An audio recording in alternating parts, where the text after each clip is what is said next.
사색 초벌구이 전문점 사색식탁. 사색은 뇌에 낀 먼지를 흡착해서 밖으로 내보내는 공기청정기다.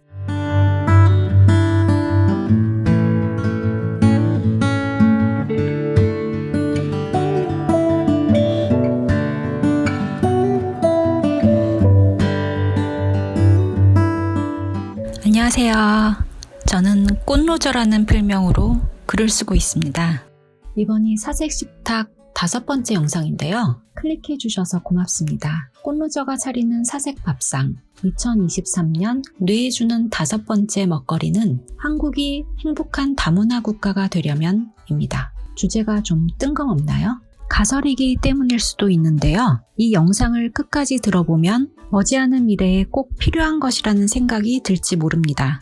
한국의 저출산 고령화 추세에 따라 역동적으로 일할 수 있는 연령대 근로자가 줄어들고 있다는 것과 국민연금 고갈에 대한 염려가 되는 뉴스를 접해보셨을 겁니다. 정년 연장과 출산 장려 등을 통해 연금 납부 연령대를 확대해야 한다는 의견도 있지만 강제할 수 있는 문제는 아니라고 생각합니다. 그래서 이제 한국도 미국이나 프랑스처럼 다문화 국가가 되어야만 살아남을 수 있겠구나 하는 생각이 들었는데요. 저만의 생각일까요? 그렇다고 해도 다문화 국가를 만들려고 제도적으로만 빠르게 해외로부터 이민자, 계절 근로자를 받아들인다면 어떻게 될까요? 4번째 영상에서 말씀드렸듯이 급속한 경제 성장으로 인한 국민 정서의 전반적인 부작용처럼 내국인과 외국인의 마찰로 인해 범죄가 발생할 수도 있고 정신적으로 고통받는 사람이 더 많아질 수 있다는 점을 예측할 수 있어야 합니다. 또 그냥 다문화 국가가 아니라 행복한 다문화 국가가 되기 위해서 먼저 우리의 인식 개선이 필요하고 정신적으로 성숙해져야 한다는데 모두 동감하실 겁니다. 다문화 국가가 돼야 하는 건 맞지만 현재 심각한 걸림돌이 보입니다. 그걸 먼저 짚어보겠습니다.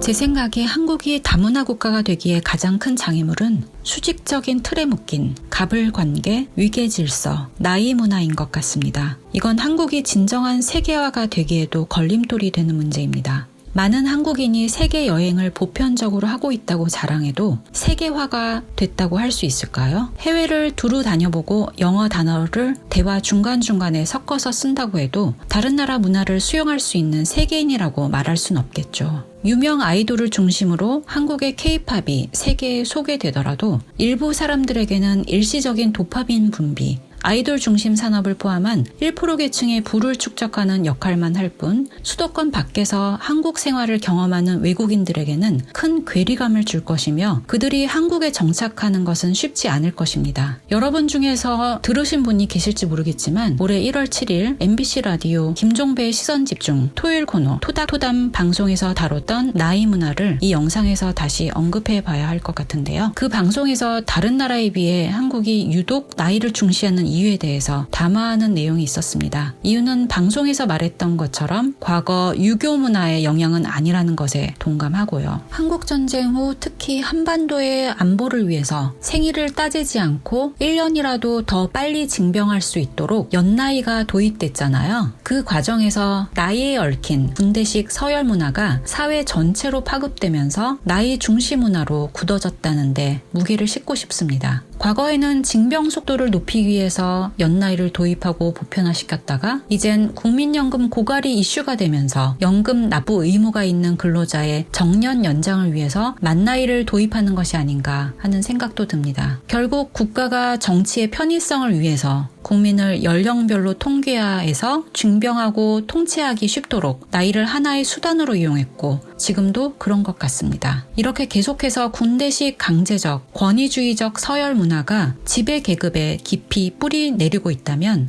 프랑스나 미국처럼 다문화 선진국이 될 수 있을까요? 미국만 해도 국민 대다수가 행복한 다문화 국가인 것 같진 않지만요. 한국인이 나이와 군대식 서열 문화에서 탈피하지 못한다면 한국이 K-팝으로 세계적인 이목을 끌고 있다고 해도 실상을 경험하고 속빈 강정맛이라며 실망하는 외국인들이 많을 것입니다. 한국 정치가 한국인을 연령별로 거의 획일적인 삶을 살게 하고 인구가 수도권에만 집중되게 하고 수도권과 비수도권의 성장 불균형을 만들어낸 것 같습니다. 한국 교육도 일제강점기부터 군국주의의 주입식 교육 영향을 받아왔고 특히 한국전쟁 후 과도한 성공지상주의 교육열을 갖게 만들어서 인간 존엄성이 땅에 묻히게 됐습니다. 우린 이렇게 정치와 교육이 만들어온 병폐에 서서히 젖어서 자각하지 못하고 오래도록 익숙하게 살아왔습니다. 그리고 정치와 교육이 설정한 획일화된 삶을 벗어나면 루저로 인식되게 될 것입니다. 저처럼요. 하지만 나이를 앞세워서 서열 문화를 만들고 연령대별로 삶을 획일화한 것이 정치적 병폐였음을 이제는 깨달아야 할 때입니다. 수직적이고 고질적인 갑을 의식도 부유층 1%의 존속과 명문대 입시에 초점을 맞춘 한국의 공교육이 낳은 문제입니다. 사람은 몸이 하나라서 혼자서 모든 일을 동시에 해낼 수 없음을 알게 하고 갑의 일을 을이 돕고 있다 라는 개념을 가르치는 공교육을 어려서부터 받고 성장했다면 절대 수직적인 관계가 되거나 을의 역할이 저평가되지 않을 텐데 말이죠. 누군가의 노화를 담보로 하는 일의 가치를 불평등한 돈으로 환산한다는 것 자체가 합법화된 문명의 사기극 같기도 해서 해법을 찾기 어렵지만 계속 사색해 봐야겠죠. 상위 1%의 재산이 엄청나고 공기업과 대기업의 임금이 너무 올라서 국민의 기준치가 함께 높아져서 요즘엔 구인난으로 힘들어하는 자영업자가 늘고 있다죠. 그것도 역시 잘못된 공교육에서 비롯된 결과인 것 같습니다. 하지만 단순히 임금이 적다고 여기고 바람이 들어서 지원을 안 한다기보다는 소모품처럼 여겨지고 의사 표현에 대해 존중받지 못하는 환경에서 일하고 싶지 않은 건 아닐까요? 자칫 사람 귀한 줄 모르는 예의 없는 상사를 만나서 노동 착취와 정신적 트라우마를 안고 인생의 귀한 시간을 허비하게 될까 하는 두려움 같은 것 때문에 지원을 망설일 수도 있을 것 같아서요. 부의 격차가 타인으로부터 자신을 보호할 수 있는 철옹성이라고 생각하는 심리 탓에 탐욕적으로 과도한 부와 권력을 쟁취하려 하고 일단 소유하고 나면 달콤함을 만끽했으니 움켜쥐고 나누질 않아서 부의 양극화 현상이 해결되기 어려워 보입니다. 누가 나서더라도 하루아침에 상황이 달라질 순 없지만 우리가 만인을 대할 때 편견과 멸시 없이 동등하게 진심으로 존중과 배려를 가지고 대한다면 달라지지 않을까요? 이건 제 소설 주여사에서 썼던 문구입니다. 제 소설의 존재를 모르시더라도 공익광고 등에서 존중과 배려라는 단어를 접하셨을 텐데요. 인간 존엄성, 존중과 배려가 강조되는 문화가 사회 전반에 자리 잡도록 우리 모두 자발적으로 인식을 변화해야 하지 않을까요? 군대식 서열 문화가 정치와 교육계에서 사라진다는 보장이 없는 이상 개개인의 인식 변화 노력이 절실히 필요합니다. 여러분은 한국 사회가 규정하는 나이에 맞는 흐름을 잘 따라가며 살고 계세요? 혹시 그렇지 못할 때 사회와 단절된 느낌, 루저가 된 듯한 기분이 어떤지 아시나요? 저의 경우 20대 초중반부터 제가 지원하는 곳마다 나이가 많다라는 이유로 제 전공을 살려서 사회생활하는 첫 단추를 잘 끼우지 못했습니다. 그때 전 젊었지만 왜 나이가 많다고 했는지 납득할 수 없었어요. 지나고 나니까 이유를 좀 알 것 같았어요. 아무래도 기득권을 가지고 있던 선임이 그때 저와 나이가 같거나 저보다 어렸던 모양입니다. 한국 사회엔 나이만이 아니라 다른 장애도 많다는 걸 너무 늦게 알았습니다. 20대 초반에 전공 분야의 한 기업 공채에서 800명 넘는 지원자 중 최종 면접까지 올라갔던 적이 있어요. 임원 면접 때 제게 했던 맥락 없는 질문들이 잊히지 않는데요. 이 회사에 아는 사람 있는지, 아버지 뭐 하시는지, 제가 요리는 잘하는지 였어요. 면접관 중 가운데 앉은 사람이 이런 질문을 하나씩 했고 다른 면접관들은 마지막 질문에서 코웃음을 쳤어요. 그때 면접 끝나고 함께 면접 봤던 지원자들이 화장실에서 나누던 얘기도 생생히 기억납니다. 아무개는 이사가 뽑아준다고 했대 였어요. 아무개 아버지와 이사가 잘 아는 사이라고 하더라고요. 훗날 그 면접관의 속내를 깨닫게 됐을 때 한국 사회는 정말 썩었다고 생각했죠. 여러분은 질문 속에 내포된 면접관의 의도를 바로 파악하셨나요? 맥락 없다고 생각했던 질문이 맥락이 있던 것이었습니다. 그 질문들의 저희는 바로 인맥, 배경과 힘이 없으면 여기 지원할 생각하지 말고 시집이나 가라 였습니다. 그 뒤로는 가정 우환과 외부로부터의 여러 장애로 많이 쓰러졌다 일어서고를 반복했어요. 제 아버지께서 제게 어디서든 내가 조금 손해보겠다고 마음먹는 게 좋다라고 말씀하셨기 때문에 전 작은 회사에서 박봉을 받더라도 대충대충 일하지 않고 열정적으로 일했어요. 그런데 돌아오는 건 제 무슨 책 잡혔나 하는 주변인들의 어두운 눈빛 섞인 모함과 거리두기였었죠. 전 영화 포레스트 검프처럼 제게 꽂힌 길을 무작정 열정적으로 뛰고 넘어지면 또 일어서서 걸었는데 그 주인공이 남 같지 않게 참 친근하게 느껴지더라고요. 뒤돌아보면 결정적으로 사색의 중요성과 필요성을 알려주는 사람이 없었기 때문에 안개가 자욱한 길을 너무 오래 걸어왔던 것 같습니다. 한국 사회에서는 나이에 맞게 살고 품위를 유지하고 싶어서 무리하게 대출받더라도 창업하는 사람이 많은 것 같은데요. 저도 한때 30대 초반에 대출 없이 혼자서 자영업을 한 적이 있습니다. 버는 대로 홈페이지 만드는 데 투자하고 밤샘 작업한 적도 있고요. 3년 정도는 쌓이는 것 없이 사무실 월세 내고 내 손에 남는 이익은 없어도 조금 더 비싼 공임을 지불하고 품질 유지하는데 최선을 다했습니다.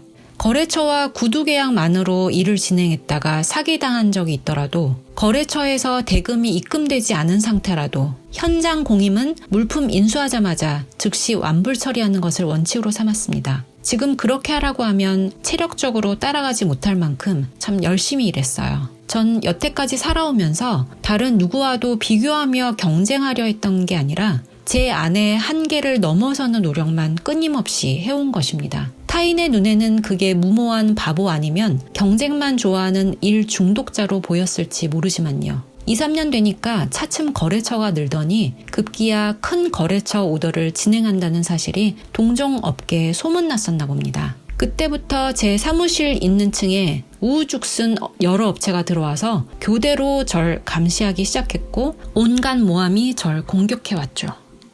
3년 후 제 분야를 박차고 떠난 결정적인 이유는 그 흙탕물에서 레슬링 하던 자들이 꼼꼼하고 믿음직하다며 지지해준 담당자를 포함해 절 욕하는 소리를 들었기 때문이었습니다. 저만 돈 벌자고 무고하고 선량한 사람까지 모욕당하는 일이 없어야겠기에 염증이 느껴진 그 세계를 버렸습니다. 다른 목표를 세우고 폐업 신고를 한 지 한 달 만에 제 자영업 기간을 통틀어 가장 긴 획을 그을 만한 큰 규모의 의뢰가 들어왔었는데요. 아마 그 오더를 진행하려 했다면 대출을 받고 직원들을 채용하고 진행했어야 했을 것이고 그때 기반을 다졌을 거예요. 그렇다고 어긋나 버린 기회가 아깝진 않았습니다. 각오하고 던져버린 세상이니까요. 절 믿고 의뢰하려고 했던 업체에 제 나름의 조언을 드렸고 제 조언대로 방향을 잡은 걸 나중에 확인할 수 있었어요. 3년이란 시간을 헛되게 살진 않았던 게 분명했었죠. 언젠가 품위 있는 분께 들은 얘긴데요. 백석 시인이 지는 것이 아니라 세상 같은 건 더러워 버릴 수도 있어야 한다 라고 말했다고 하네요. 전 백석 시인의 심정을 충분히 공감합니다. 폐업하고 저 자신에게 재투자한 지 약 2년 만에 괜찮은 회사에 특채 인적성 검사 받고 새 직장을 구했는데요. 거기에서 마주했던 한 악연이 있었어요. 그 인물은 협력업체 돈으로 골프 즐기는 걸 당연하게 생각하고 대세라는 말을 즐겨 썼어요. 전 그 대세를 역행하려 했기 때문에 고난이 많았고 사회적으로 루저가 됐죠. 그렇다고 획일화된 대세를 따르는 게 옳은 선택이라고 할 수 있을까요? 판단은 보류하겠습니다. 자잘한 파라는 평온의 기쁨을 때마다 맛보게 하는 항해의 기본이라고 생각합니다. 이제 사색할 수 있어서 그 어느 때보다도 평온함을 갖게 됐고 그냥 루저가 아닙니다. 깨달았기에 아름다운 루저이고 싶습니다. 제 얘기를 너무 오래 했네요. 앞으로도 사색의 중요성과 필요성을 말씀드리겠고요. 연령대별로 표준화된 삶을 사는 것이 무조건 잘 사는 것이 아니라는 점을 강조하고 싶습니다. 한국이 다문화 국가가 되는데 장애가 되는 것이 또 있습니다. 주거 문제라고 생각합니다. 언젠가 외국인 계절 근로자가 출국을 앞두고 동사한 안타까운 사건이 있었죠. 그때 한파 중에 난방이 안 되는 시설물에 근로자가 방치됐던 걸 고용주는 사전에 살피고 조치해주지 못할 어떤 사정이 있었을 것으로 짐작되는데요. 다시는 그런 일이 없어야 하겠습니다. 또 수도권은 한국 전체가 아니죠. 하지만 K-팝은 화려하고 개성이 강한 서울 일부 지역만 홍보하고 있는데 외국 이민자들이 어떻게 비수도권에 정착할 수 있을까요? 사색식탁 4편 영상에서 한국 공교육의 문제점을 말씀드렸는데요. 한 가지 덧붙여야겠습니다. 잘못된 공교육 때문에 범죄, 금권 만능주의, 우울증, 자살률만 높아지는 것이 아니라 비수도권 지역에서 청년들이 떠나고 있다는 점을요. 한국의 젊은 세대도 떠나고 있는 비수도권 지역으로 이민자를 받아들일 수 있는 여건을 마련할 수 있어야 할 텐데요. 어떤 예가 있을까요?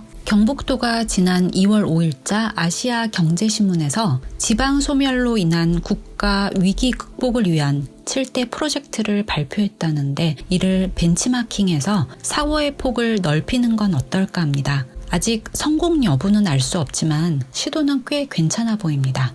또한 정기적으로 문화 행사를 개최하고 해외 계절 근로자와 이민자를 대상으로 무료 한국어 교육을 해주며 연극을 통해서 고용주와 직원의 역할을 바꿔서 해보면서 상대방의 입장에 공감할 수 있는 기회를 마련한다면 상황에 맞는 언어 구사력도 향상될 것이고 존중과 배려 교육이 자연스럽게 될 것이며 스트레스 완화 효과를 기대할 수 있지 않을까 합니다. 그런 행위들 전제로 외국인 근로자가 갖는 한국 이미지를 고양하는 그 자체가 수출 경쟁력으로 이어질 수 있음을 모두에게 알리는 것이 중요할 것 같습니다. 가설과 함께 주의점도 생각났는데요. 내국인과 외국인 비중을 고르게 하는 것이 필요하겠고요. 해외로부터의 마약과 범죄 유입 차단 등 보안 유지, 그리고 외국인에게도 국내 의료 서비스가 잘 제공되도록 하는 것입니다. 자각하지 못한 채 죽음으로 이어지는 속도주의가 배제되고 함께 열정적으로 열심히 일하고 쉴 때 푹 쉬면서 건강하고 행복하게 세상을 살아갔으면 좋겠습니다. 그래서 어떤 일이든 휴식 시간을 갖는 것이 중요합니다. 시간제 일이라고 할지라도요. 한국에 온 외국인들과의 서로 다른 문화 교류 없이 우리가 과거에 받아왔던 주입식 교육처럼 그들 기분은 살피지도 않고 너무 가까이 다가가서 한국의 언어와 문화만을 주입하려 하지 않았으면 합니다. 부유한 국가로 공인되는 미국에도 흑역사가 있었죠. 원주민 학살하면서 몰아내고 거대한 땅에 깃발 먼저 꽂는 사람이 주인 행세했는데 문명인이라 해도 이렇듯 강제성을 띤 행위는 야만스러운 것입니다. 그들이 잘 정착할 수 있도록 그들의 문화에 대해서도 관심을 갖고 교류해야 할 것입니다. 서로의 사고 수준에 맞춰서 애쓰는 과정을 상상하면 미소가 지어지지 않나요? 만약 한숨부터 쉬면 속도주의에 찌든 상태로 진단해보는 것이 좋겠습니다. 한국이 행복한 다문화 국가가 되려고 노력한다면 비수도권 지역에도 일하는 인구가 많아질 것이고 지역 경제가 함께 성장하고 수출도 증가하지 않을까요? 개인이 하루아침에 제도를 변화시킬 순 없겠죠. 하지만 개개인의 인식 변화로 제도가 개선되고 문화가 변화할 가능성도 있기 때문에 자신의 사고로 사색하는 행위와 인식 변화의 필요성을 잊지 말아야 하겠습니다. 사색 식탁에 놓는 그릇들에서 자각하지 못하고 걷고 있는 사람을 돌아보게 만드는 사이렌 소리가 날 수도 있습니다. 그런 불편한 소리가 나더라도 제가 차리는 요리에서 여러분이 정신적인 버팀목이 필요한 영양분을 얻으실 수 있길 바랍니다. 긍정적인 생각을 하기 위해서 사색 전에 세수, 양치질 등의 청결 유지와 간단한 영양분 섭취, 그리고 스트레칭 같은 가벼운 운동 습관이 도움이 됩니다. 개인적으로는 산책하면서 사색하는 것이 가장 효율적인 것 같습니다. 맑은 정신을 유지하기 위해서 숙면도 중요하다는 거 잘 아실 거예요. 오늘은 여기까지 하겠고요. 다음 영상에서 뵙겠습니다. 문장 오류보다 제 진심이 발견되길 바랍니다. 건강하세요.